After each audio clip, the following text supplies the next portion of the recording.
bonjour. Bonjour Tanguy. William, bonjour. Eric, bonjour. Bonjour Tanguy. Nous avons deux sujets sur la place. Nous avons celui-là qui ne quitte pas l'actualité depuis 2 semaines environ. Le périple des deux anciens chefs d'État, Boni Yaïn et Séfor Soglo, dans le cadre justement de la recherche de solutions pour mettre fin à la crise qui oppose le Bénin au Niger. La dernière étape ou le dernier développement lié justement à cette actualité, c'est l'audience accordée par leur successeur à ces deux anciens chefs d'État. C'était hier au palais de la Marina. On va en parler. On va parler aussi de cette situation qui ne fait pas trop honneur à l'image du Bénin, la nana béninois qui est refusée en France pour une question donc de normes. On va aussi en parler. Commençons déjà par le sujet politique. C'est vrai qu'on l'évoquait hier par ici. Boni Yayi et Nicéphore Soglo, qui étaient attendus, comme on disait hier matin, ont finalement été reçus en début de l'après-midi par Patrice Talon. On a en tout et pour tout qu'un petit communiqué à la limite laconique, le riche, de la part, disons, de la cellule de communication des deux anciens chefs d'État. Et c'est tout.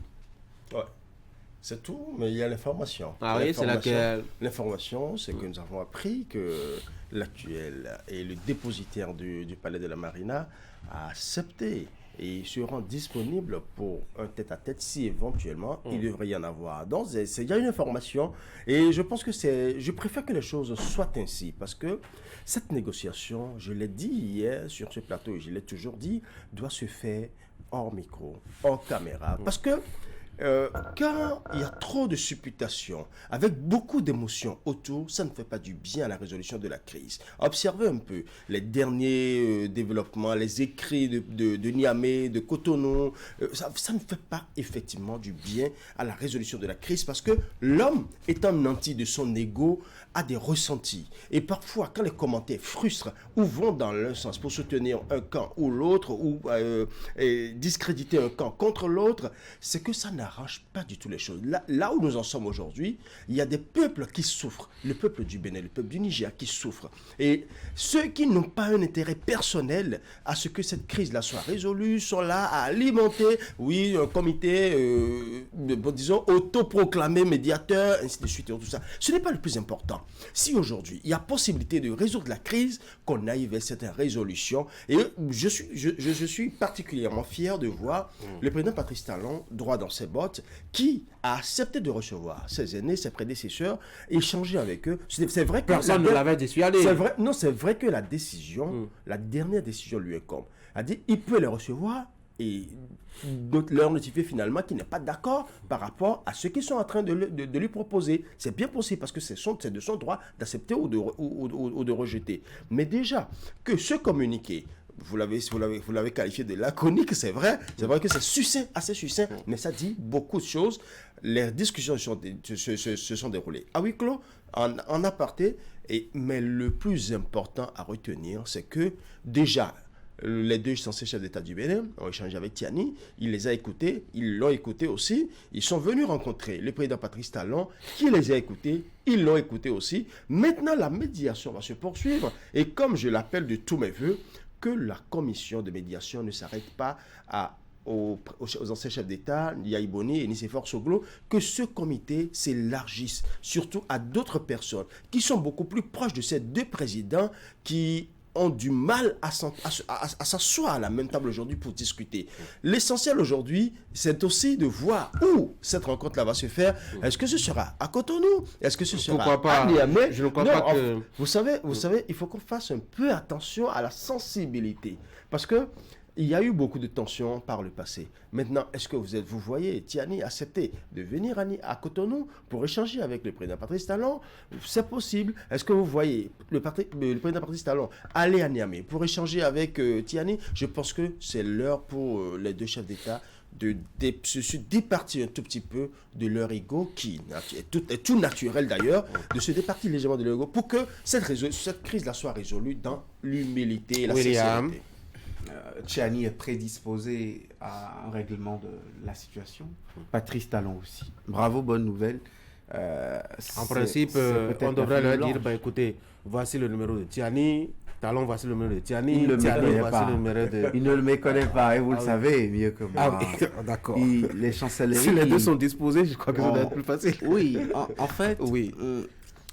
Ils sont d'accord à s'écouter. Je pense que ce qu'il y avait comme principale brèche exploitée par les dérives de part et d'autre, c'est bien la surdité. La cécité aussi par endroits, mais surtout la surdité.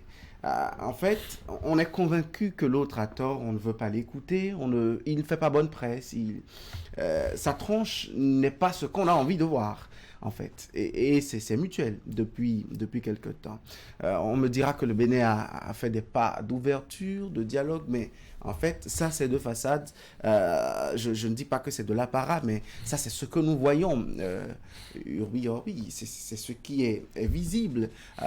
Qu'est-ce qu'on reproche? Quels sont les sous-entendus réels pour qu'il y ait des postures tout aussi radicales? On ne le sait pas. Maintenant, quoi qu'on dise, quelle que soit l'ampleur de la plaie, de la gangrène, aujourd'hui, on est prêt à penser la plaie de part et d'autre. Pour moi, c'est la principale nouvelle. Je retiens deux choses de ce communiqué. Primo, ce que je venais de dire, et secondo, les diligences, ils ont convenu, les trois personnalités ont convenu de faire les diligences pour que le dialogue se renoue, mais également la facilitation continue, c'est-à-dire la médiation, qu'elle soit autoproclamée ou quelle que soit sa nature. Patrice Talon la valide.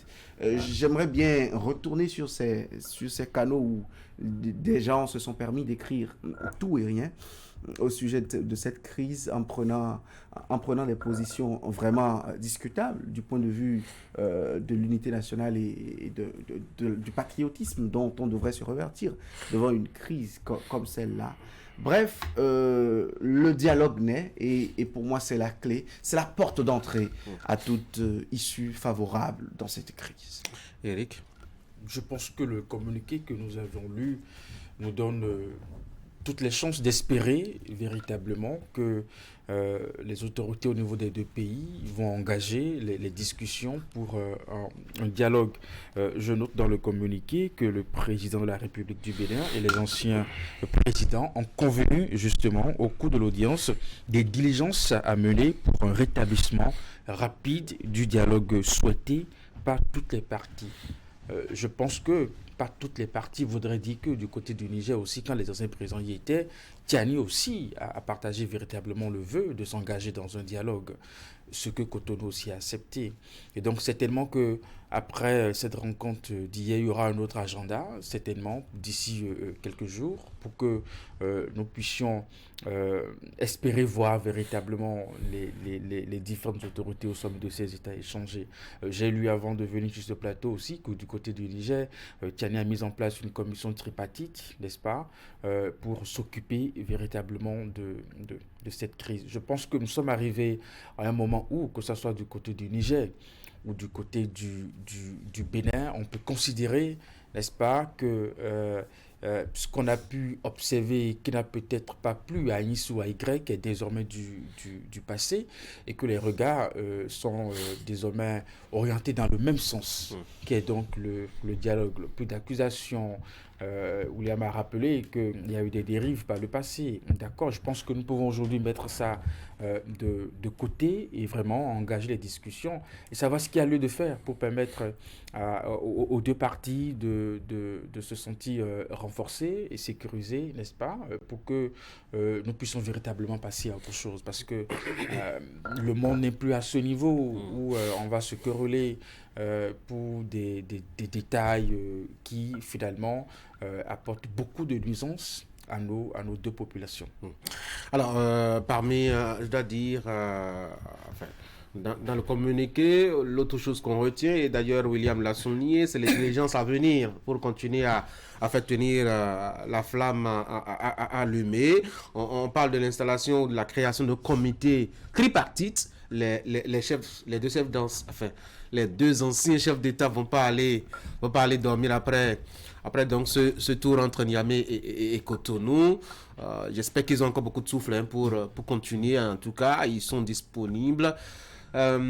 C'est vraiment la prochaine étape qu'il faut. Quand on a vu qu'avec les officiels, ça a été compliqué de se parler d'abord. C'est la prochaine étape, et vous le savez, il y a quelqu'un qui a dit, à haute et intelligible, voir, on ne change pas l'équipe, il gagne. Si ce comité, ce duo des anciens chefs d'État a donné un résultat qu'on peut déjà, même si on n'a pas la finition, qu'on peut déjà applaudir, il faut reconnaître que s'ils ont cette force-là, ou du moins ce charisme-là pour amener les deux protagonistes à la table des négociations, on peut déjà maintenir ce cadre autour d'eux. Et ceci étant, quand je parle de cadre, il faut véritablement un cadre. Parce que quand on parle de comité tripartite, il faut véritablement un cadre qui tienne compte des deux parties, mais aussi des parties neutres. Et c'est cela qui permettra à chacune des parties, je ne dirais pas en litige parce que nous sommes des pays frères, mais chacune des parties qui se retrouvent dans cette malcompréhension, de pouvoir se sentir à l'aise dans les négociations. Parce que si, par exemple, vous m'invitez à une négociation et que je ne vois autour de moi que des gens qui sont de votre camp, ou plutôt qui sont acquis à votre cause, je vais me sentir mal à l'aise parce que c'est comme si la négociation part sur de mauvais pieds. Donc, l'essentiel est qu'aujourd'hui, que ce comité soit bien constitué, de sorte à ce que chaque partie, chacune des trois parties soit bien représentée, surtout les deux premières parties. Mais dans la partie neutre, au niveau de la partie neutre, il faut beaucoup plus voir la sensibilité de ceux-là qui chuchotent des mots à l'oreille, de ces deux personnalités dont nous parlons. Je veux parler du général Tiani et du président Talon. C'est très important parce que ceux-là pourront, par leur avantage, leur proximité, sinon leur proximité avec ces deux personnalités-là, pour leur dire certaines choses sensées, pour leur dire, écoute, l'âge du lest, ça peut quand même permettre de vite trouver la solution. Qu'on le veuille ou non, aujourd'hui, on est en train d'atteindre un résultat. On est en train d'obtenir un résultat. Et ce résultat, c'est quoi? Déjà, les deux parties qui s'envoyaient des déclarations, parce qu'on avait eu la guerre des déclarations par le passé. On voyait Niamey qui faisait cette déclaration, on voyait Cotonou qui faisait aussi cette déclaration alimentaire. Les médias qui se combattent. Non, on a vu des décisions qui ont été prises, que ce soit pas Niamey ou pas Cotonou. Donc, c'est quand ces décisions sont prises, les dessous des décisions ne sont toujours pas comprises par l'autre partie.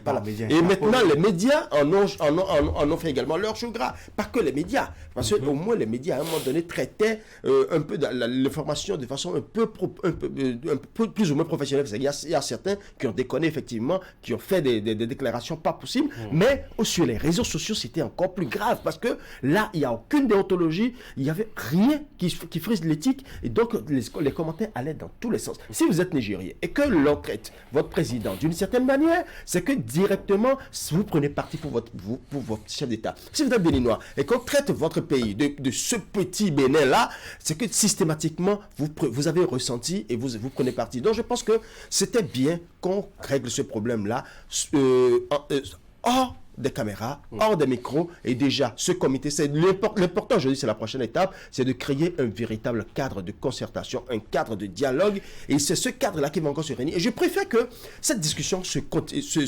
poursuive dans la discrétion toute part.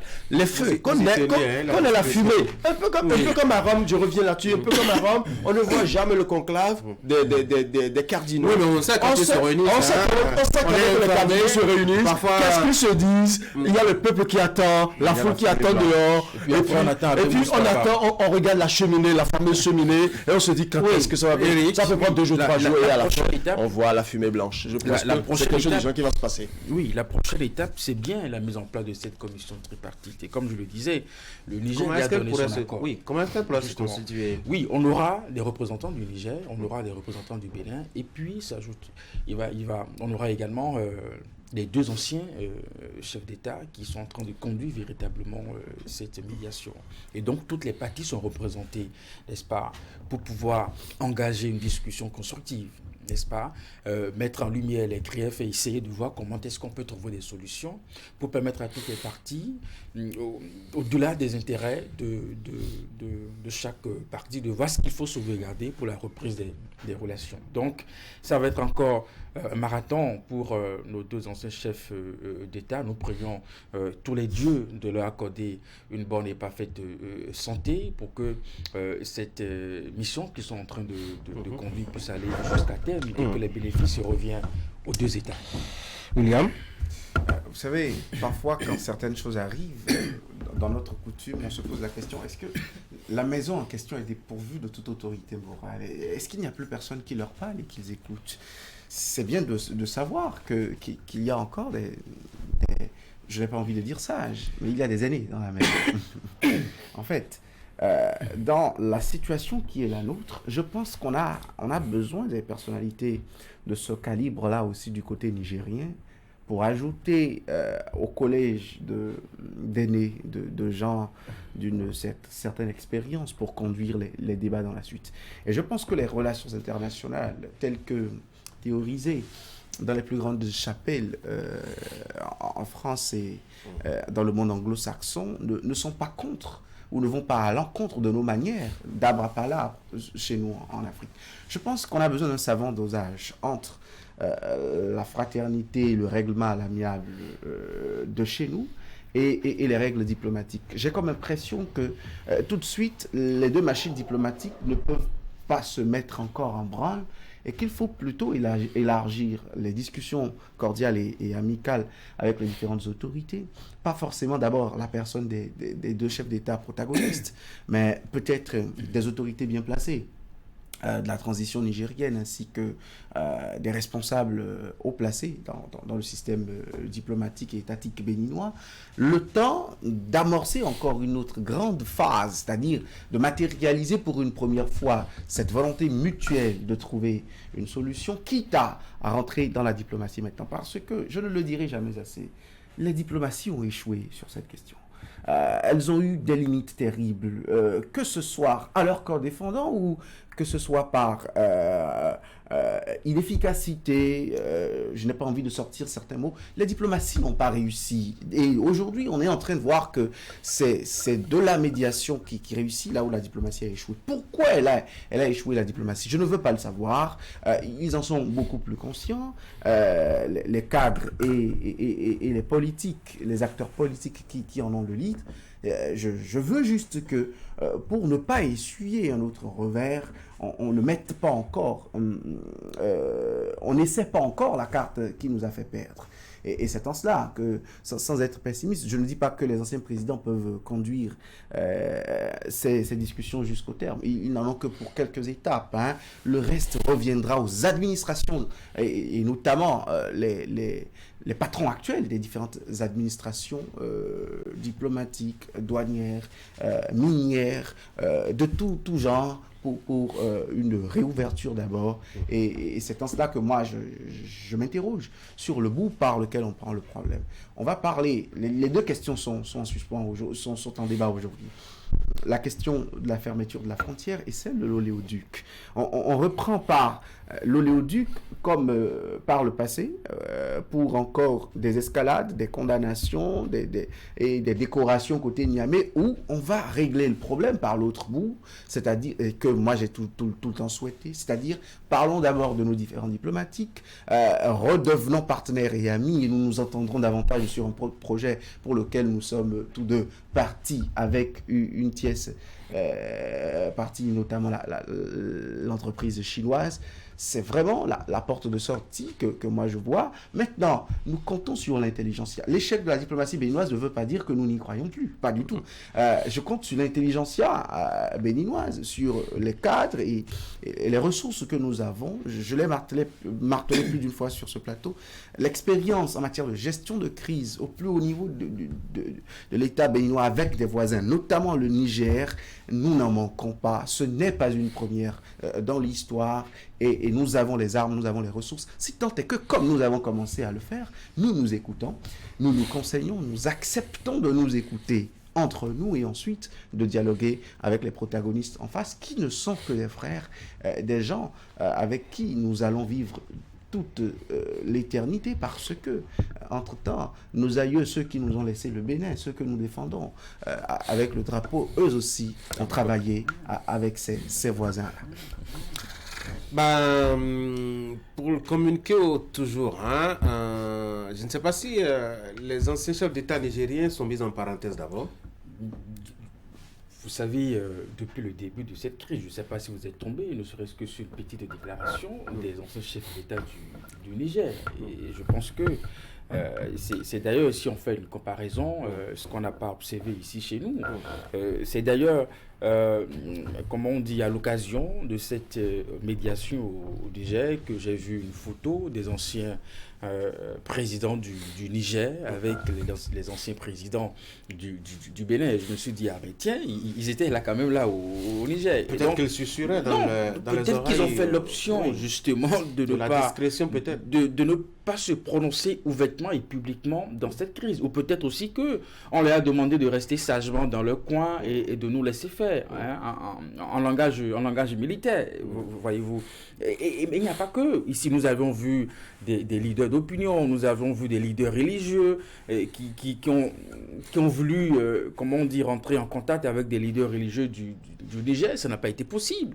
Cela me fait penser aux confessions de monsieur Malek Rossou, qui a estimé qu'il a effectué un déplacement sur le Niger dans l'optique de rencontrer les autorités religieuses de là-bas. On lui a dit, écoutez, nous n'avons pas la possibilité véritablement d'engager quoi que ce soit avec vous. C'est à croire que de l'autre côté, les militaires ont essayé quand même d'écarter un certain nombre de personnes de la gestion de cette crise, voyez-vous.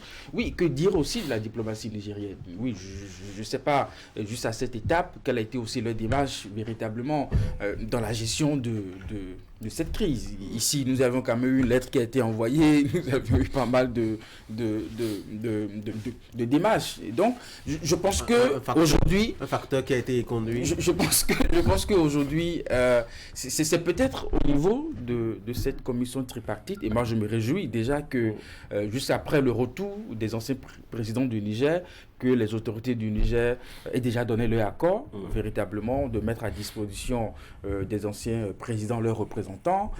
Dans ce communiqué également ici à Cotonou est partant, donc je pense que les choses iront plus vite. Il y a aujourd'hui un état d'esprit qu'il faut saluer et que le dialogue est recherché et voulu. Vous avez remarqué le silence aussi du prédécesseur de Bazoum? Une très grande discrétion alors. Hein?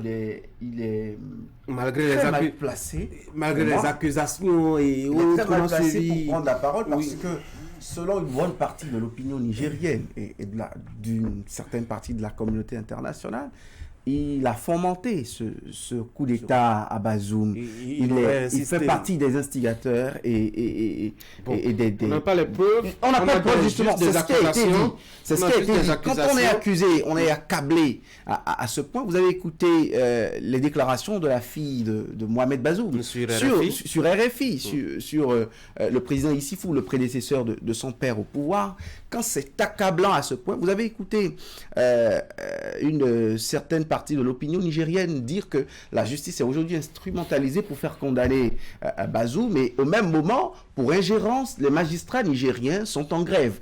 Ça, c'est de la politique interne au Niger. On n'a pas à s'attarder là-dessus aujourd'hui quand on est béninois et quand on veut renouer avec le dialogue. Mais une chose est claire, à l'intérieur, Mohamed Bazoum et Mahamadou Issifou ne sont pas les anciens chefs d'État les mieux vus dans un camp ou dans l'autre au Niger. Et il vaut mieux, même si on les a vus, même si on les a rencontrés quand on est Nicéphore Soglo et Patrice Talon, si c'était le cas, il vaut mieux ne même pas laisser cette information fuiter ou faire une photo. Parce que vous prenez Ado Tchani et son clan pour être avec Bazoum. D'ailleurs, c'est très difficile d'avoir accès à lui apparemment. Et vous risquez également d'avoir contre vous une bonne partie de l'opinion nigérienne. Oui, mais quand on veut faire de la médiation dans une crise, on ne sélectionne pas ceux à qui on veut parler. Mais on ne dès lors que chacune des personnes dont on parle fait partie prenante de la crise, quel que soit son profil, son visage et l'humeur qu'elle présente. Autrement, on aurait pu observer que sur la personne de Yahi Boni et de Nicéphore Soglo, qui sont très critiques vis-à-vis du président Patrice Talon, que ce dernier estime que non, j'ai pas envie que ça soit ces deux PP qui s'occupent de la médiation, parce que ils s'opposent à ma gouvernance, voyez-vous. Personne ne dénie le droit à Patrice Talon. Nous avons estimé sur ce plateau que nous sommes arrivés à une étape où ne nous attardons pas sur comment on dit, la position personnelle de ces personnalités dans la gestion de cette crise. Si, justement, ce qui est recherché, c'est la reprise des relations et que, par leur expérience, pour avoir géré, n'est-ce pas, ce pays, ils peuvent apporter un plus. Et c'est déjà ce que nous voyons, parce que dans ce genre de crise où les deux leaders, n'est-ce pas, à la date d'aujourd'hui, ne trouvent pas de goût à se parler, n'est-ce pas? Si moi j'ai ce problème avec Ulrich et que je pense qu'en passant par Tanguy, je peux, comment on dit, échanger avec Ulrich, que Tanguy soit mince ou gros, ce n'est pas là le problème. Le plus important, c'est que le message soit passé. Mais il y a une nuance. Nous allons, non pas pour régler la crise interne au Niger, nous réglons nos différends avec le Niger. Et nous avons à privilégier le dialogue avec les autorités actuelles, légitimes ou non, mais actuellement en poste à Niamey. Et au nom de ça, on n'a pas à se faire des amitiés qui vont controverser. Ce n'est pas des amitiés. Quand on est allé voir je ne dis pas que Djibo. c'est interdit d'aller voir Bazoum, si on a accès à lui. Je ne dis pas que c'est interdit d'aller voir Issifou. Mais si tant est que c'est de nature à mettre en colère notre interlocuteur dans un dialogue, évitons, toute chose est permise, mais tout n'est pas utile pour un règlement de crise. Encore que, qui a dit qu'ils sont si frontalement opposés entre eux? Face au Bénin, c'est un sursaut patriotique du côté du Niger. Ils ne se divisent pas face au Bénin. Pour eux, ils s'entendent tous sur le fait que le Bénin représenterait une menace pour une chose ou l'autre. Le Bénin a trahi la fraternité et le vivre ensemble de plusieurs siècles. Là-dessus, ils s'entendent tous. Donc nous aussi, c'est justement à ça que j'avais appelé dans de précédentes interventions, nous aussi, quand ça parle Niger, tous, ou quand ça parle autre que le Bénin, tous, on est unis. Revenus à l'intérieur de notre pays, on peut garder nos clivages politiques. Il nous a manqué ce sursaut patriotique. Je pense qu'on l'a eu. Je pense qu'on l'a eu. Si deux personnes très tranchées vis-à-vis de la gouvernance talent, on peut prendre le lead parce que ce sont les quelques personnalités morales qui nous restent encore. On a perdu ces dernières années beaucoup d'anciens présidents de la République. On a les religions, l'Église catholique est là. Oui, mais qui n'ont pas le statut d'ancien chef d'État. Les musulmans sont là. Qui n'ont pas le statut d'ancien chef d'État. Et quand même, nous n'espérions pas encore, en raison de leur coloration politique, nous n'espérions pas encore l'entrée en scène des présidents des anciens chefs d'État. Nous plaidions pour les religieux, nous plaidions pour les fibres de la chefferie traditionnelle, notamment les fibres ethniques que nous avons avec ces pays. Aucun apport neutre, aucun apport de dialogue, aucune autorité pouvant faire asseoir et se faire écouter par les deux parties ne serait nuisible dans le règlement de la crise, côté Niger comme côté Bénin. Une chose est sûre, il faut que la crise se règle, mais nous n'avons pas à régler les problèmes internes du Niger. Non, nous avons à régler nos différends avec le Niger. Deux questions pour vous, puisque vous ne vous êtes pas prononcé depuis. La composition de la commission a annoncé, et puis ce silence assez curieux de Issifou, l'ancien président du Niger. Oui, c'est vrai que déjà, il y a les deux anciens chefs d'État du Bénin qui ont rencontré, parce que nous avons eu deux noms. Il y a Salou Djibo, il y a Mamadou Tandja, mais on n'a pas entendu parler d'Issoufou. Est-ce que c'est pour un problème d'agenda? Nous le pouvons le dire. Est-ce que c'est juste par stratégie? Nous ne pouvons le dire parce que seuls ces deux anciens chefs d'État qui sont allés rencontrer et leur père peuvent nous dire précisément pourquoi ils ne l'ont pas rencontré. Mais quand on parle de négociation, je l'ai dit ici, il faut savoir jouer sur des stratégies. Si, entre-temps, on estime que la position de telle personne ne permet pas de résoudre la crise ou ne met pas à l'aise une partie de la crise, je pense qu'il vaudrait mieux s'en passer pour pouvoir d'abord résoudre la crise. Et William l'a si bien dit, nous ne sommes pas là pour régler la crise interne avec le Niger. Le Niger a ses problèmes, le Bénin a ses problèmes. Parce que si on revient au Bénin, on peut dire aujourd'hui que entre le président Boni Yayi et l'actuel dépositaire de la Marina, ce n'est pas la lune de miel. Entre le président Nicéphore Soglo et l'actuel dépositaire de la Marina, ce n'est non plus la lune de miel. Mais si aujourd'hui, on doit rentrer dans ces détails-là, c'est que ça ne met pas en valeur l'intérêt supérieur de la nation. Donc je pense qu'on a tout à y gagner aujourd'hui à accompagner, ou du moins à intégrer tous ceux-là qui sont capables de jouer un rôle, ne serait-ce qu'infime, dans la résolution de cette crise. Le plus important, c'est de voir en sorte que dans ce comité tripartite qui est en train d'être constitué, qu'on voit ensemble des personnes, que ce soit des personnes politiques, que ce soit des personnes religieuses. Vous l'avez dit tout à l'heure vous-même en parlant de personnes religieuses, c'est vrai que quand on regarde aujourd'hui le clergé, quand on regarde aujourd'hui les autorités musulmanes, les autorités de la religion islamique qui, d'une certaine manière, incarnent un certain respect dans le pays, je pense qu'on peut quand même les associer d'une certaine manière parce que c'est le peuple qui souffre. C'est le peuple qui ressent réellement les difficultés de cette crise-là. Parce qu'au sommet de l'État, c'est vrai qu'ils auront les retours, mais ils ne vivront pas réellement et ne vivent pas réellement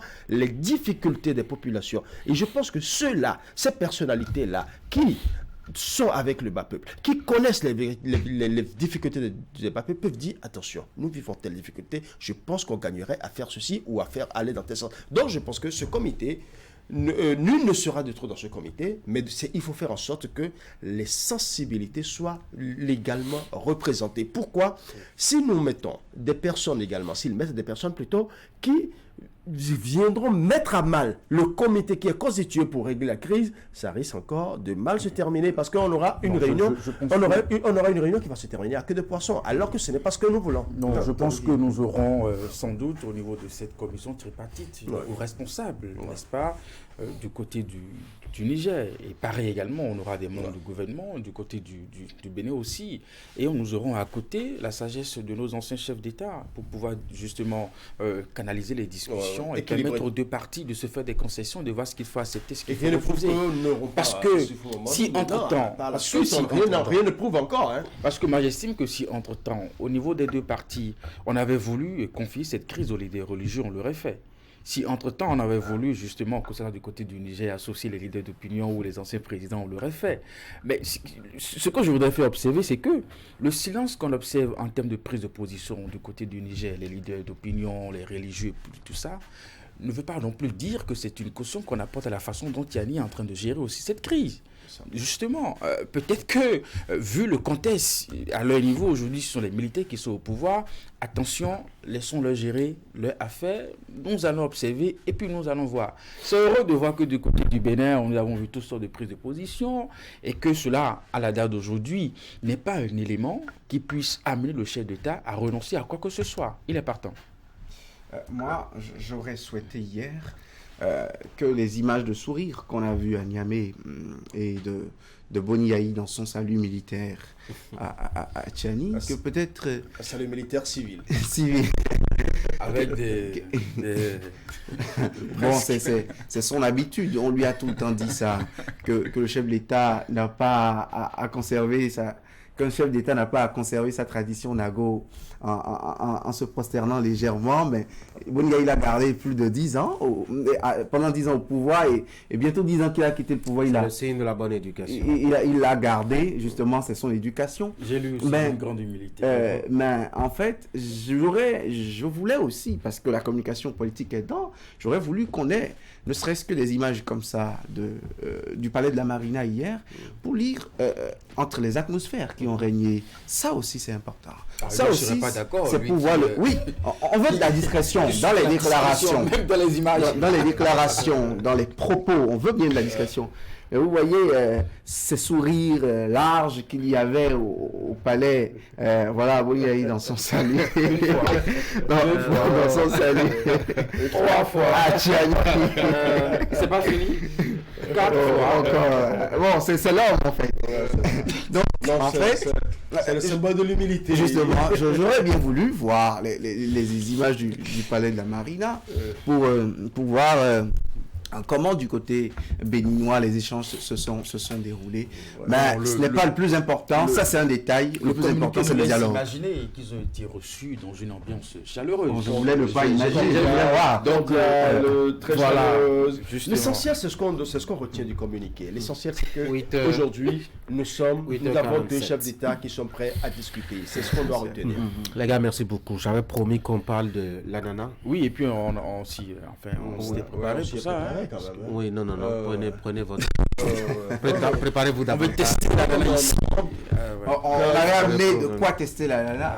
Mais bon. bon. Vous allez le faire. Vous allez le faire à votre aise et à votre Ils guise. sont venus avec des ananates. Vous allez le faire avec votre, enfin, à votre aise et à votre guise demain. Ce sera le sujet unique dont on va discuter d'ailleurs. Merci beaucoup d'avoir été là. Je ne savais pas que le sujet sur la crise Bénin-Niger allait davantage vous creuser les méninges. Bon, ben, c'est tant mieux. Bonne journée. On est patriote, hein. Enfin, tout le monde n'est pas Très d'accord. Non, parce que tout le monde ne l'est pas au même degré. patriote. Tout le monde ne l'est pas au même degré. Et là-dessus, je suis très, très convaincu. Vous qui êtes un grand homme de droit de l'homme, etc. Tout le monde est citoyen. Oui, Mais citoyen tout surtout. le Mais vous voulez le hiérarchiser. patriotisme, Vous voulez le patriotisme, hiérarchiser. c'est Vous voulez une valeur. hiérarchiser les Une citoyens. valeur. Les Tout le monde n'a citoyens pas dans la les- même quantité et la même qualité de valeur. Vous voulez faire une hiérarchisation des citoyens de la République Ce n'est pas maintenant. une hiérarchisation, c'est un constat que tous les citoyens ne sont pas patriotes et tous les patriotes ne le sont pas au même degré. Voilà. Bonne journée. Mhm. Mesdames et messieurs, c'est la fin d'Actu Matin ce matin. Merci d'avoir été là. Prenez soin de vous surtout, n'oubliez pas.